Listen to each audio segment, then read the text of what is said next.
नमस्कार दोस्तों, आप सभी का स्वागत है मेरे YouTube चैनल पर।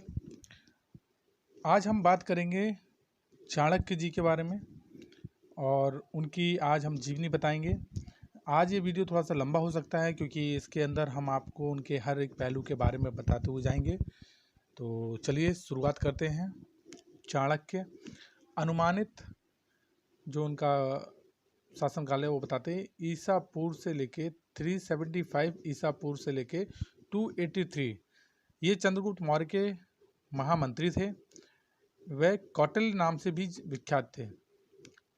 वह तक्षशिला विश्वविद्यालय के आचार्य थे।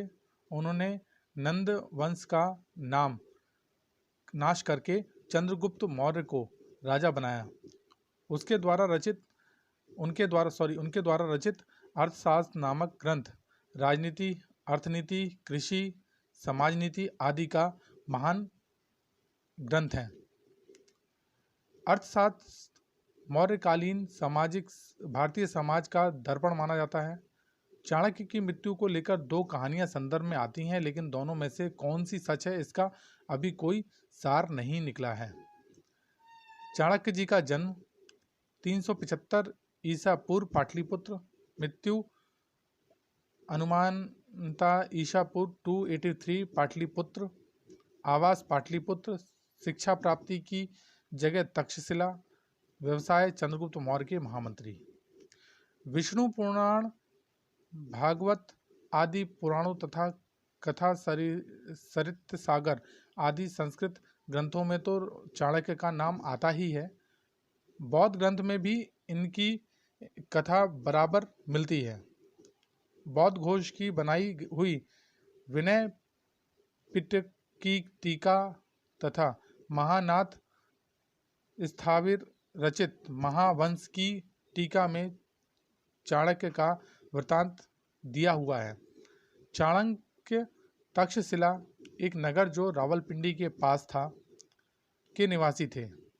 इनके जीवन की घटनाओं का विशेष संबंध मौर्य चंद्रगुप्त की राज्य प्राप्ति से है।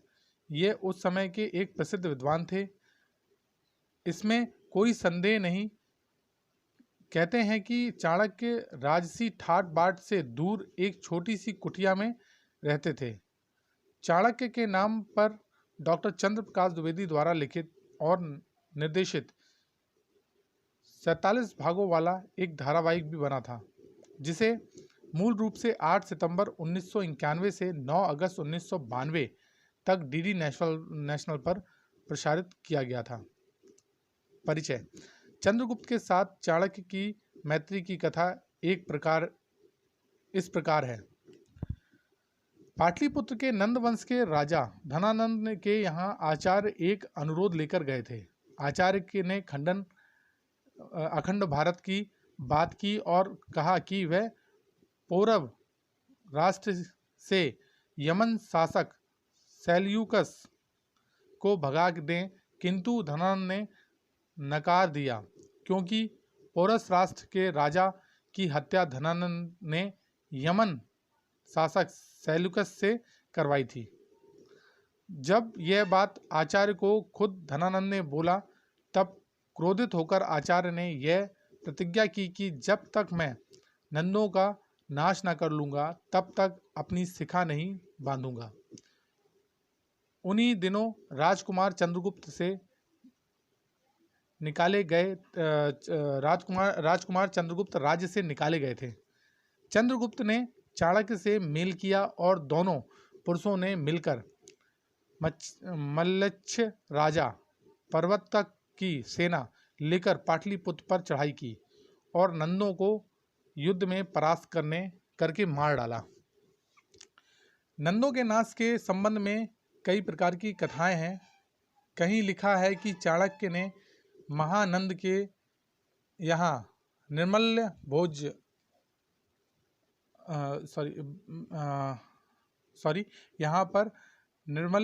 भेजा, जिसे छूते ही महानंद और उसके पुत्र मर गए। कहीं विषकन्या भेजने की कथा लिखी है। मुद्रा राक्षस नाटक के देखने से जाना जाता है कि नंदों का नाश करने पर भी महानंद के मंत्री राक्षस के कौशल और नीति के कारण चंद्रगुप्त को मगध का सिंहासन प्राप्त करने में बड़ी बड़ी कठिनाइयां पड़ी। अंत में चाणक्य ने अपने नीति बल से राक्षस को प्रसन्न किया और चंद्रगुप्त का मंत्री बनाया। बौद्ध ग्रंथों में भी इसी प्रकार की कथा है। केवल महानंद के स्थान पर धनानंद शब्द है। कुछ विद्वानों के अनुसार कौटिल्य का जन्म पंजाब के चाणक्य क्षेत्र में हुआ था, अर्थात आज का चंडीगढ़, जबकि कुछ विद्वानों के मानते हैं कि उनका जन्म दक्षिण भारत में हुआ था। कई विद्वानों का यह भी मत है कि वह कांचीपुरम का रहने वाला द्रविड़ ब्राह्मण अर्थात दक्षिण भारतीय निषाद था। वह जीविका उपार्जन की खोज में उत्तर भारत आया था। कुछ विद्वानों के मतानुसार केरल भी उसका जन्म स्थान बताया जाता है। इस संबंध में उसके द्वारा चरणी नदी का उल्लेख इस बात के प्रमाण के रूप में दिया जाता है। कुछ संदर्भों में यह उल्लेख मिलता है कि केरल निवासी चाणक्य वाराणसी आया था, जहां उसकी पुत्री खो गई। वह फिर केरल वापस नहीं लौटा और मगध में आकर बस गया। इस प्रकार के विचार रखने वाले विद्वान उससे केरल के निषाद कुतुल्लुर नाम पुत्री वंश का वंशज मानते हैं। कई विद्वानों ने उसे मगध का भी मूल निवासी माना है। कुछ बौद्ध साहित्यों ने उसे तक्षशिला का निवासी बताया है। कौटिल्य के जन्म स्थान के संबंध में अत्यधिक मतभेद रहने के कारण निश्चित रूप से यह कहना कि उनका जन्म स्थान कहाँ था कठिन है, परंतु कई संदर्भों के आधार पर तक्षशिला को उनका जन्म स्थान माना ठीक होगा। B.K. सुब्रमण्यम ने कहा है कि कई संदर्भों में इस बात का उल्लेख मिलता है कि सिकंदर को अपने आक्रमण के अभियान में युवा कौटिल्य से भेंट हुई थी। चूंकि अलेक्जेंडर का आक्रमण अधिकतर तक्षशिला क्षेत्र में हुआ था, इसलिए यह उम्मीद की जाती है कि कौटिल्य का जन्म स्थान तक्षशिला क्षेत्र में ही रहा होगा। कौटिल्य के पिता का नाम चाणक्य था। वह एक गरीब द्रविड़ ब्राह्मण था और किसी तरह अपना गुजारा बसर करता था। अतः स्पष्ट है कि कौटिल्य का बचपन गरीबी और दिक्कतों में गुजरा होगा। कौटिल्य की शिक्षा दीक्षा के संबंध में कहीं कुछ विशेष जिक्र नहीं मिलता है, परंतु उसकी बुद्धि की प्रखरता और उसकी विद्वानता उसके विचारों से परिलक्षित होती है। वह कुरूप होते हुए भी शारीरिक रूप से बलिष्ठ था। उसकी पुस्तक अर्थशास्त्र के अवलोकन से उसकी प्रतिभा, बहुआयामी व्यक्तित्व और दूरदर्शिता का पूर्ण आभास होता है। कौटिल्य के बारे में यह कहा जाता है कि वह बड़ा ही स्वाभिमानी एवं राष्ट्रप्रेमी व्यक्ति था। एक दंतवंती है के अनुसार एक बार मगध के राजा महानंद ने श्राद्ध के अवसर पर कौटिल्य को अपमानित किया था, जबकि तथ्यों से उजागर होता है कि धनानंद की प्रजा विरोधी नीतियों के ब्राह्मण चाणक्य, जो कि विष्णुगुप्त के पिता थे, द्वारा विरोध करने पर उन्हें कारागार में बंदी बनाकर उनके परिवार को देश निकाला दे दिया गया था। तथापि राष्ट्र हित में चाणक्य ने धनानंद से सीमांतर देशों के लिए सैन्य सहायता के लिए विनती की, जिससे बाहरी आत्याती भारतीय जन का अशुभ ना कर सके। परंतु मध्य में अंधे धनानंद ने उसका अपमान कर उसे राजमहल से निकाल दिया। कौटिल्य ने क्रोध के वशीभूत होकर अपनी शिखा खोलकर यह प्रतिज्ञा ली कि जब तक धनानंद का नाश नहीं कर देगा तब तक वो अपनी शिखा नहीं बांधेंगे। कौटिल्य के व्यवहारिक राजनीतिक में प्रवेश करने का यह भी एक बड़ा कारण था। नंद वंश के विनाश के बाद उसने चंद्रगुप्त मौर्य को राजगद्दी पर बैठाने में हर संभव सहायता की। चंद्रगुप्त मौर्य द्वारा गद्दी पर आसीन होने के बाद उसे पराक्रमी बनाने और मौर्य साम्राज्य का विस्तार करने के उद्देश्य से उसने व्यवहारिक राजनीति में प्रवेश किया। वह चंद्रगुप्त मौर्य का मंत्री भी बना। कई विद्वानों ने यह कहा है कि कौटिल्य ने कहीं भी अपनी रचना में मौर्य वंश या अपने मित्रत्व के संबंध में कुछ नहीं कहा है, परंतु अधिकांश स्रोतों से ने इस तथ्य की पुष्टि की है। अर्थशास्त्र में कौटिल्य ने जिस विजिगीषु राजा का चित्रण प्रस्तुत किया है, निश्चित रूप से वह चंद्रगुप्त मौर्य के लिए ही संबोधित किया गया है।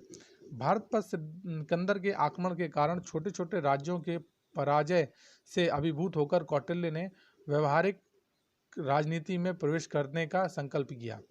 उसकी सर्वोपरि इच्छा थी भारत को एक गौरवशाली और विशाल राज्य रूप में देखना, अखंड भारत। निश्चित रूप से चंद्रगुप्त मौर्य इसकी इच्छा का केंद्र बिंदु था।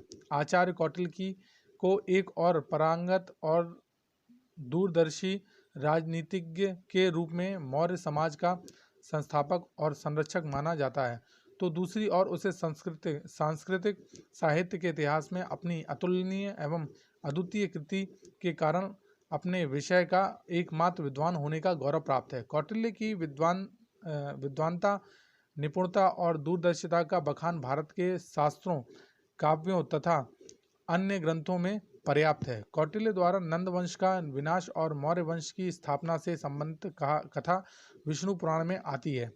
अति विद्वान और मौर्य समाज का महामंत्री होने के बावजूद कौटिल्य का जीवन सादगी का जीवन था। वह सादा जीवन उच्च विचार का सही प्रतीक था। उसने अपने मंत्रित्व काल में अत्यधिक सादगी का जीवन बिताया। वह एक छोटे से मकान में रहता था और कहा जाता है कि उसके मकान की दीवारों पर गोबर के उपले थोपे रहते थे। उसकी मान्यता थी कि राजा या मंत्री अपने चरित्र और ऊंचे आदर्शों के द्वारा लोगों के सामने एक प्रतिमान दे सकता है। उन्होंने सदैव मर्यादाओं का पालन किया और कर्मठता की जिंदगी बिताई। कहा जाता है कि बाद में उन्होंने मंत्री पद त्याग कर वनप्रस्थ जीवन व्यतीत किया था। वस्तुतः उन्हें धन, यश और पद का कोई लालच नहीं था, लोभ नहीं था। सरातत्व में वह एक वीतरागी, तपस्वी, कर्मठ और मर्यादाओं का पालन करने वाला व्यक्ति थे, जिनका जीवन आज भी अनुसरणीय है। एक प्रकांड विद्वान तथा एक गंभीर चिंतक के रूप में कौटिल्य तो विख्यात है ही, एक व्यवहारिक एवं चतुर राजनीतिक के रूप में भी उन्हें ख्याति मिली है। नंद वंश के विनाश तथा मगध साम्राज्य की स्थापना एवं विस्तार में उनकी ऐतिहासिक योगदान है। सलारा टोर के कथा अनुसार प्राचीन भारतीय राजनीतिक चिंतक में कौटिल्य का सर्वोपरि स्थान है। मैकियावेली की भांति कौटिल्य ने भी राजनीति और नैतिकता से पृथक कर एक स्वतंत्र शास्त्र के रूप में अध्ययन करने का प्रयास किया है, जैसे कि कहा जाता है। अब इनका नाम और जन्म स्थल के बारे में बताएं। कौटिल्य का नाम, जन्म तिथि और जन्म स्थान तीनों ही विवाद के विषय रहे हैं। कौटिल्य के नाम के संबंध में विद्वानों के बीच मतभेद पाया जाता है। कौटिल्य के अर्थशास्त्र के प्रथम अनुवाद पंडित श्यामा शास्त्री ने कौटिल्य नाम का प्रयोग किया है। कौटिल्य नाम की प्रामाणिकता को सिद्ध करने के लिए पंडित श्यामा शास्त्री ने विष्णु पुराण का हवाला दिया है, जिसमें कहा गया है, तन्य दान कौटिल्य ब्रह्मांड स्मृतिरति। इस संबंध में एक विवाद और उत्पन्न हुआ है और वह है कौटिल्य और कौटिल्य का गणपति शास्त्र में कौटिल्य के स्थान पर कौटल्य को ज्यादा प्रमाणित माना है। उनके अनुसार कुटल गोत्र होने के कारण कौटल्य नाम सही और संगत प्रतीत होता है। कामनदीय नीति शास्त्र के अंतर्गत कहा गया है, कौटिल्य इति गोत्र निबंधन विष्णु गुप्त संज्ञा। सदाशिव शास्त्र ने कहा है कि गणपति शास्त्री ने स्वभावतः कौटिल्य को प्राचीन संत कुटल का वंशज मानकर कौटिल्य नाम का प्रयोग किया है, परंतु इस बात का कहीं कोई प्रमाण नहीं मिलता है कि कौटिल्य संत कुटल के वंश और गोत्र का था। कौटिल्य और कौटल्य नाम का विवाद और भी कई विद्वानों ने उठाया है। V.A. रामास्वामी ने गणपति शास्त्री के कथन का समर्थन किया है। आधुनिक विद्वानों ने दोनों नामों का प्रयोग किया है। पाश्चात्य विद्वानों ने कौटिल्य और कौटिल्य नाम के विवाद को अधिक महत्व नहीं दिया है। उनके मतानुसार इस प्रकार की भ्रांति हिज्जे के हेर फेर के कारण हो सकती है। कौटिल्य के और भी कई नामों का उल्लेख किया गया है, जिसमें चाणक्य नाम प्रसिद्ध है। कौटिल्य को चाणक्य के नाम से पुकारने वाले कई विद्वानों का मत है कि चाणक्य निषाद का पुत्र होने के कारण यह चाणक्य कहलाया। दूसरी ओर कुछ विद्वानों के कथा अनुसार उनका जन्म पंजाब के चाणक्य क्षेत्र के निषाद बस्ती में हुआ था, जो वर्तमान समय में चंडीगढ़ के मल्लाह नामक स्थान से सूचित किया जाता है, इसलिए उसे चाणक्य कहा जाता है। यद्यपि इस संबंध में कोई स्पष्ट प्रमाण नहीं मिलता है। इस बात पर स्पष्ट है कि कौटिल्य और चाणक्य एक ही व्यक्ति हैं। उपयुक्त नामों के अलावा उसके और भी कई नामों का उल्लेख मिलता है, जैसे विष्णुगुप्त कहा जाता है कि उसका मूल नाम विष्णुगुप्त ही था। उसके पिता ने उसका नाम विष्णुगुप्त ही रखा था। कौटिल्य, चाणक्य, विष्णुगुप्त तीनों नामों से संबोधित कार्य कई संदर्भ मिलते हैं, किंतु इन तीनों नामों के अलावा उसके और भी कई नामों का उल्लेख किया गया है, जैसे वात्स्यायन, मंगल, मलंग, दिव्यमल, अंगुल, वाराणक, कत्यान इत्यादि। इन विभिन्न भिन्न नामों में कौन सा सही नाम है और कौन सा गलत नाम है, यह विवाद का विषय है, परंतु अधिकांश पाश्चात्य और भारतीय विद्वानों ने अर्थशास्त्रियों के लेखन के रूप में कौटिल्य नाम का ही प्रयोग किया है। इसलिए इसके अलावा कुछ पाश्चात्य विद्वानों ने कौटिल्य के अस्तित्व पर ही प्रश्न चिन्ह भी लगा दिए हैं। विंटरनिज, जॉली और किथ के मतानुसार कौटिल्य नाम प्रतीकात्मक है, जो कूटनीति का प्रतीक है। पतंजलि द्वारा अपने महाभाष्य में कौटिल्य का प्रसंग नहीं आने के कारण उनके मतों का समर्थन मिला है। जॉली ने तो यहाँ तक कह डाला है कि अर्थशास्त्र किसी कौटिल्य नामक व्यक्ति की कृति नहीं है, यह किसी अन्य आचार्य का रचित ग्रंथ है। सामा शास्त्री और गणपति शास्त्री दोनों ने ही पाश्चात्य विचारों के मत का खंडन किया है। दोनों का यह निश्चय मत है कि कौटिल्य का पूर्ण अस्तित्व था, भले ही उसके नामों में मतांतर पाया गया जाता हो। वास्तुतः इस तीनों पाश्चात्य विद्वानों के द्वारा कौटिल्य का अस्तित्व को नकारने के लिए जो बिंदु उठाए थे, वह अनर्गल एवं महत्वहीन है। पाश्चात्य विद्वानों का यह कहना है कि कौटिल्य ने इस बात का कहीं उल्लेख नहीं किया है कि वह चंद्रगुप्त मौर्य के शासन काल में आत्म या मंत्री था, इसलिए उस अर्थशास्त्र का लेखन नहीं माना जा सकता। यह बचकाना तर्क है। कौटिल्य के कई संदर्भों से यह स्पष्ट हो चुका है कि उसने चंद्रगुप्त मौर्य की सहायता से नंद वंश का नाश किया था और मौर्य समाज की स्थापना की थी। चाणक्य को कौटिल्य उसके कुटिल व्यवहार के कारण भी कहा जा सकता है। कौटिल्य कृतियां, हम आपको कौटिल्य की कृतियां बताएंगे। चाणक्य के शिष्य कौटिल्य की कृतियों के संबंध में भी कई विद्वानों के बीच मतभेद पाया गया है। कौटिल्य की कितनी कृतियां हैं, इस संबंध में कोई निश्चित सूचना उपलब्ध नहीं है। कौटिल्य की सबसे महत्वपूर्ण कृति अर्थशास्त्र की चर्चा सर्वत्र मिलती है, किंतु अन्य रचनाओं के संबंध में कुछ विशेष उल्लेख नहीं मिलता।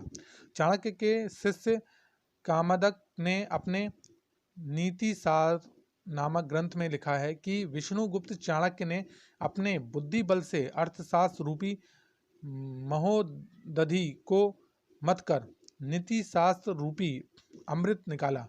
चाणक्य का अर्थशास्त्र संस्कृत में राजनीति विषय पर एक विश्लेषण ग्रंथ है। इसके नीति के श्लोक तो घर घर प्रचलित हैं।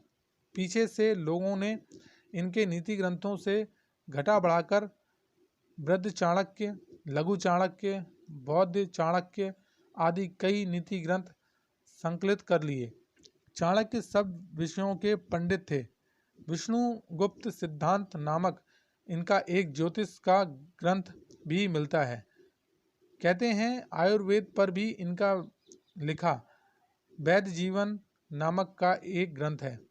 न्याय भाष्यकार वत्स्यायन और चाणक्य को कोई एक ही मानते हैं, पर यह भ्रम है। जितना मूल हेमचंद्र का यह श्लोक है, वत्सयान मल्लनाग कौटिल्य चा कात्यमज द्रमिल पच्छिला स्वामी विष्णु गुप्ता गुप्स्य चा सा। यो धातु कौटिल्य और राजनीतिक नामक रचनाओं के साथ कौटिल्य का नाम जोड़ा गया है। कुछ विद्वानों का यह मानना है कि अर्थशास्त्र के अलावा यदि कौटिल्य की अन्य रचनाओं का उल्लेख मिलता है तो कौटिल्य की सूक्तियों और कथनों का संकलन हो सकता है। कौटिल्य का अर्थशास्त्र। कौटिल्य ने समाज को 4 वर्गों में बांटा था: ब्राह्मण, क्षत्रिय, वैश्य, शूद्र। चाणक्य की राज की अवधारणा। राज की उत्पत्ति के संदर्भ में कौटिल्य ने स्पष्ट रूप से कुछ नहीं कहा, किंतु कुछ संयोगवश की गई टिप्पणियों से स्पष्ट होता है कि वह राज्य के दैवी सिद्धांतों के स्थान पर सामाजिक समझौते का पक्षकार था। हब्स, लॉक और रूसों की तरह राज्य की उत्पत्ति से पूर्व की प्राकृतिक दशा को वह अराजकता की संज्ञा देता है।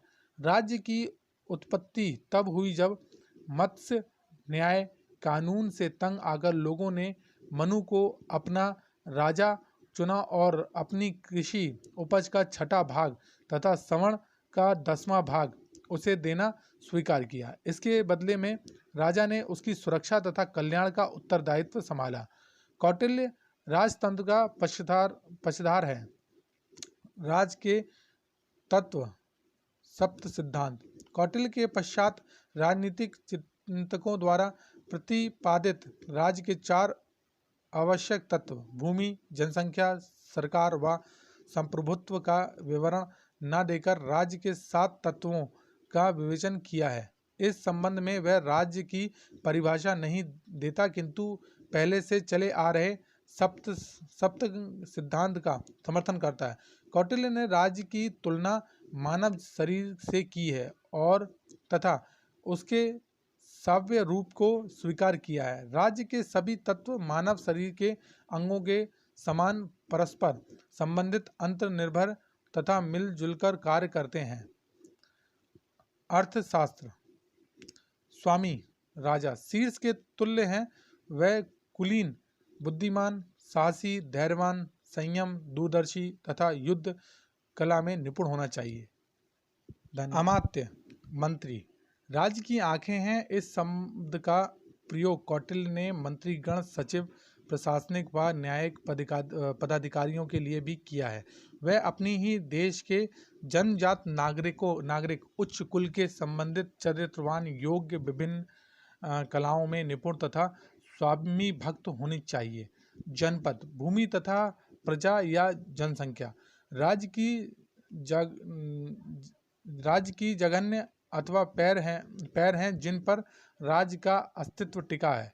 कौटिल्य ने उपजाऊ प्राकृतिक संसाधनों से परिपूर्ण पशुधन, नदियों, तालाबों तथा वन्य प्रदेश प्रधान भूमि को उपयुक्त बताया है। जनसंख्या में कृषकों, उद्यमियों तथा आर्थिक उत्पादन में योगदान देने वाले प्रजा सम्मिलित हैं।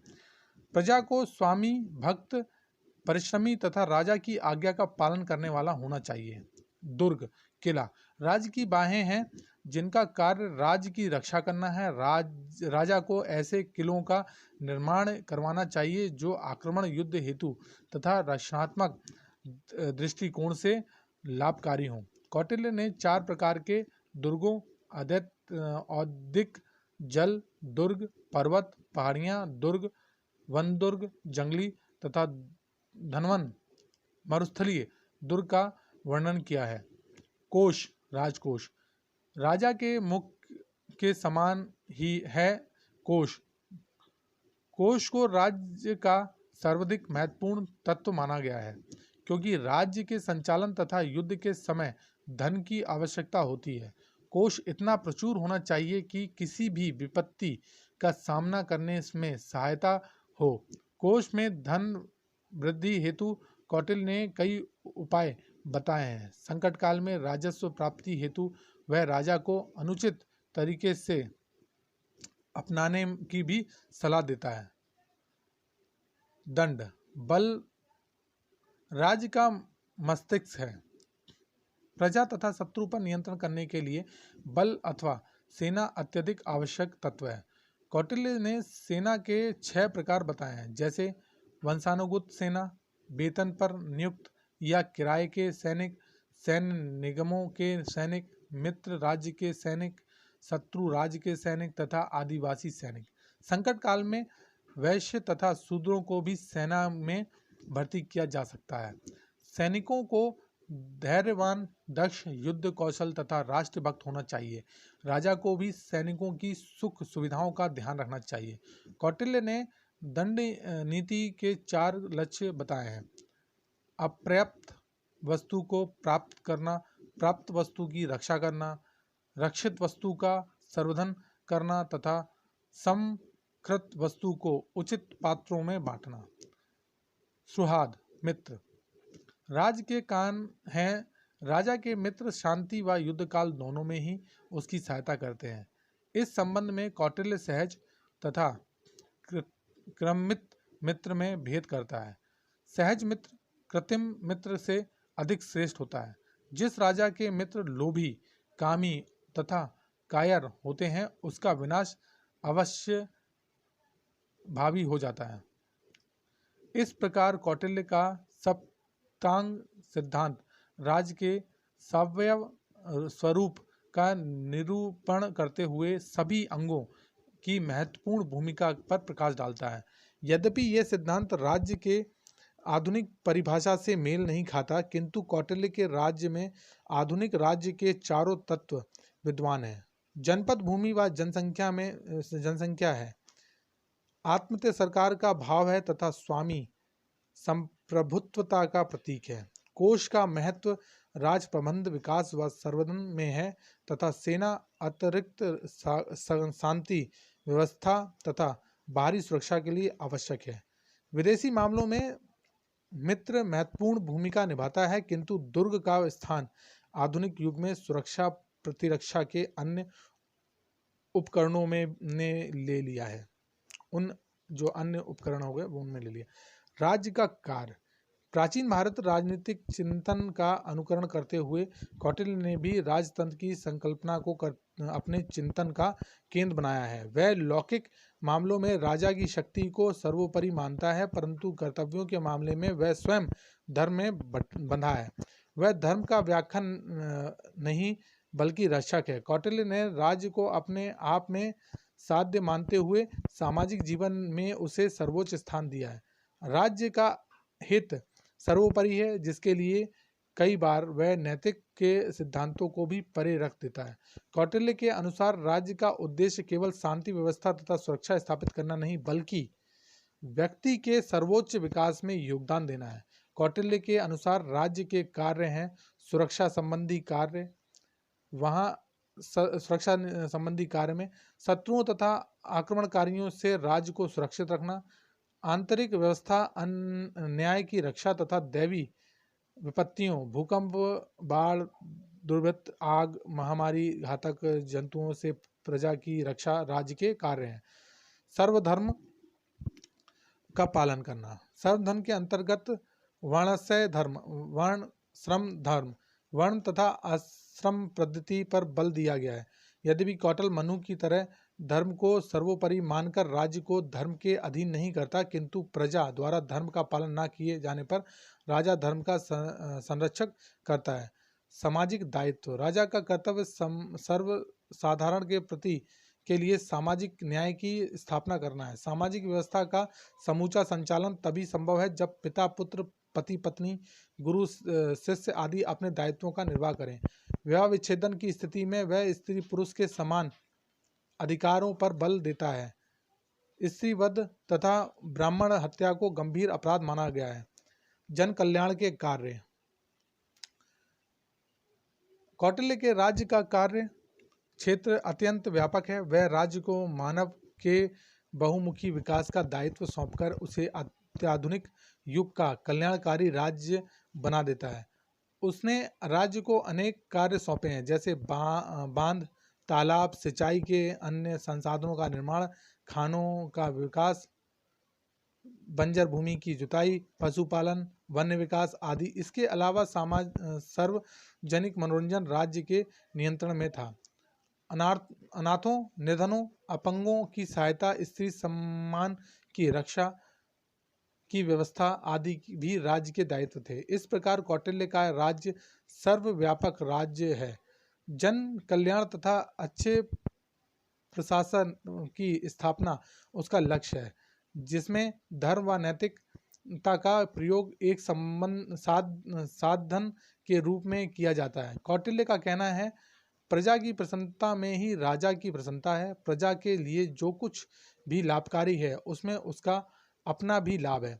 एक अन्य स्थान पर उसके लिए है, बल ही सत्ता है, अधिकार है, इन साधनों के द्वारा साध्य प्रसन्नता।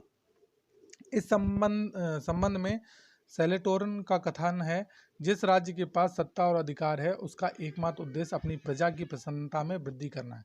इस प्रकार कौटिल्य ने एक कल्याणकारी राज्य के कार्यों को उचित रूप से निर्देशित किया है। धन्यवाद दोस्तों। इसके आगे भी बहुत सारी वो जो कथाएं हैं, जैसे कूटनीति तथा राज्य शिल्प, मंडल सिद्धांत, ये भी उनका आगे का जो बाकी का परिचय है वो मैं आपको आगे दूसरे वीडियो में दूंगा। ये वीडियो बहुत ज़्यादा लंबा हो गया है, और अगर आपको ये वीडियो पसंद आया हो तो कृपया करके लाइक, कमेंट और सब्सक्राइब ज़रूर कीजिएगा। साथ में बेल आइकन दबाना मत भूलिएगा, जिससे कि इस पार्ट की आगे की जानकारी आप सब लोगों को मिल सके, और शेयर करना मत भूलिएगा। अगर अभी तक आपने हमारा चैनल सब्सक्राइब नहीं किया है तो कृपया करके सब्सक्राइब कर लें। धन्यवाद दोस्तों।